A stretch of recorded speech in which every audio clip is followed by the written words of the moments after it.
Tu entends cette phrase, tu crois que c'est une exagération de plus. La situation financière du Japon est pire que celle de la Grèce. Et pourtant, c'est le premier ministre japonais lui-même qui l'a dit. Pas un économiste alarmiste, pas un youtubeur en mal de vue. Le chef du gouvernement du troisième pays le plus riche du monde. À Tokyo, les salles de réunion sont silencieuses, tendues. Sur les marchés, les taux des obligations japonaises à taux 40 ans viennent de battre le record historique de 3,479%. Oui, 40 ans. Quand un État s'endette sur 40 ans, c'est qu'il repousse les problèmes aux générations suivantes. Si ce chiffre semble technique, il cache une vérité glaçante. Le Japon s'endette plus loin, plus cher, parce qu'il n'a plus le choix. Le Japon, ce n'est pas n'importe qui. C'est la troisième puissance économique mondiale. C'est l'ingénierie de Toyota, la technologie de Sony, la puissance de SoftBank. Un pays ultra développé, précis, discipliné. Et pourtant, aujourd'hui, il tremble. Pas à cause d'un séisme, pas d'une faille économique. Profonde, invisible, longtemps contenue, mais qui s'élargit.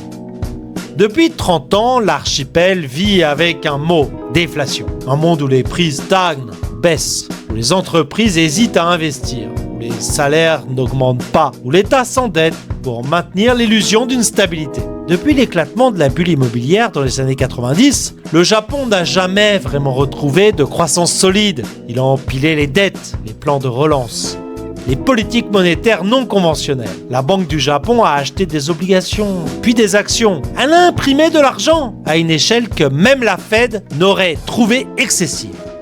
Mais le problème n'est pas seulement économique, il est démographique. Le Japon est vieux, très vieux. Un tiers des Japonais auront plus de 65 ans d'ici 2035. Ce n'est pas une projection dramatique, c'est déjà en marche. Les maternités ferment, les écoles fusionnent, les campagnes se vident. Un pays qui vieillit. C'est un pays où l'on consomme moins, où l'on investit moins, où l'on innove moins et surtout où l'on travaille moins. Et pourtant, malgré cette situation, le Japon reste en apparence solide. Pas de crack, pas d'émeutes, pas d'explosion sociale. Mais pourquoi ? Parce que la majorité de la dette japonaise est détenue par des Japonais. Les banques japonaises, les fonds de pension, la Banque du Japon elle-même, une sorte de cercle fermé. Mais c'est une illusion, car ce cercle est une prison. À force de racheter sa propre dette, le Japon a piégé sa propre banque centrale. Et si elle arrête, les taux s'envolent et elle continue. Le yen s'effondre. Et justement, c'est ce qui commence à se produire. Le yen, autrefois, valeur refuge, est aujourd'hui en glissade continue. Il atteint ses plus bas niveaux face au dollar depuis des décennies. Ce n'est pas seulement une perte de valeur, c'est une perte de crédibilité. Un pays qui ne contrôle plus sa monnaie, qui ne peut plus relever ses taux, qui vit seulement grâce à l'impression monétaire. Ce n'est pas une puissance, c'est un canard boiteux géant. Mais ce qui rend la situation vraiment explosive, c'est l'interconnexion. Le Japon, ce n'est pas une île économique, c'est un pilier du système mondial. Il détient une grande partie de la dette américaine. Il est fournisseur clé des semi-conducteurs, des batteries, de machines industrielles. Il finance des centaines de projets en Asie, en Afrique, en Amérique latine. Et si le Japon tombe, ce ne sera pas un effondrement isolé, ce sera une onde de choc planétaire. Imagine, les marchés paniquent, les investisseurs retirent leur argent. Les banques japonaises surexposées à leur propre état vacillent. Le yen plonge, les entreprises japonaises ne peuvent plus acheter de matières premières. Les exportations ralentissent, les chaînes de production mondiales se bloquent. Et dans ce chaos, l'Amérique est touchée, l'Europe aussi. La Chine, ultra dépendante du Japon pour certaines pièces critiques, bascule dans une crise de production. Tu penses que c'est exagéré ? C'est exactement ce qui s'est passé avec Lehman Brothers en 2008. Sauf que cette fois, c'est un pays entier. Le Japon pourrait devenir le Lehman Brothers asiatique. Un choc systémique, pas brutal, mais progressif. Comme un glacier qui craque lentement avant de s'effondrer. Alors que fait le gouvernement japonais ? Parle, il alerte le Premier ministre Ishiba à parler. Il prépare l'opinion, mais les marges de manœuvre sont minces. Augmenter la TVA, politiquement suicidaire. Réformer les retraites? Difficilement avec une population âgée. Accueillir plus d'immigrés? C'est un tabou culturel. La seule vraie piste, c'est l'innovation. Le Japon mise sur l'automatisation, la robotique, l'IA.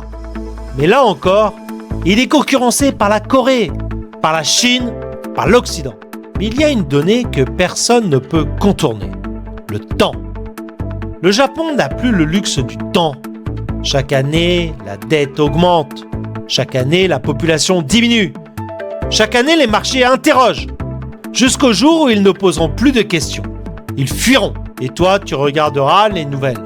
Tu verras crise japonaise. Les marchés s'effondrent. Mais tu sauras que c'était écrit depuis longtemps. Alors que faire? Apprendre, observer et comprendre ce qui arrive au Japon et peut-être un avertissement global en France, en Italie, aux États-Unis. On suit la même pente. Croissance molle, dette massive, vieillissement, taux bas, illusion monétaire. Le Japon, c'est le miroir du futur des grandes nations vieillissantes. Il nous montre ce qui arrive quand on repousse toujours les problèmes à demain, quand on pense que la technologie ou la discipline suffira à tout régler. Mais quand on vit au-dessus de ses moyens, en espérant que les marchés ne le remarqueront pas, mais les marchés finissent toujours par remarquer. Tu crois que c'est loin?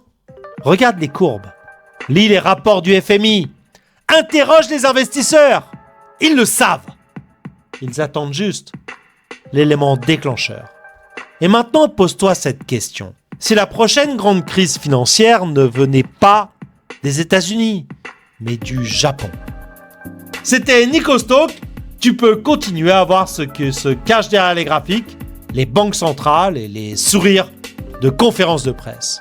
Alors, abonne-toi et dis-moi en commentaire, est-ce que le Japon peut encore s'en sortir? Ou est-ce déjà trop tard? Et le mot japonais du jour? Kiki, crise. Mais dans ce mot, il y a aussi le caractère de l'opportunité.